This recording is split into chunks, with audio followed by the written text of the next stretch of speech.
ఏదో అనుకుంటున్నారు. ఒక్కసారి లైఫ్ ఎలా మారుతుందంటే హెల్త్ మీద ఇంపాక్ట్ పడితే అమ్మో మనకి హెల్తే ముఖ్యం, మనకి ఇంకా జీవితంలో ఏదో వద్దు అన్నట్టు పరిస్థితి అయిపోద్ది. సో హెల్త్ని నెగ్లెక్ట్ చేయకండి. మీరు ఎప్పుడైనా లాంగ్ అవర్స్ సిట్టింగ్ కూర్చోకండి.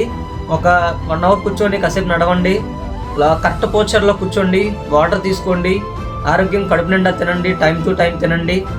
మీలో ఎప్పుడూ కూడా చాలామంది ఆస్పిరెంట్స్ కానీ చదువుకునే వాళ్ళు మన లాంటి వాళ్ళు ఏం చేస్తారంటే తిండి సరిగ్గా తినరు. అంటే తిండంటే ఒక రెగ్యులర్ టైం బేసిస్ ఉండు. మధ్యాహ్నం ఎప్పుడో తింటాడు, ఈవినింగ్ ఎప్పుడో, నైట్ అసలు ఎప్పుడు తింటాడో కూడా తెలియదు, పొద్దున్న ఎప్పుడు టిఫిన్ మానేస్తాడు. అసలు డబ్బులు సేవ్ చేయడం కోసం జస్ట్ నిద్రపోండి, ఆ తర్వాత ఆటోమేటిక్గా అన్నీ సెట్ అవుతాయి.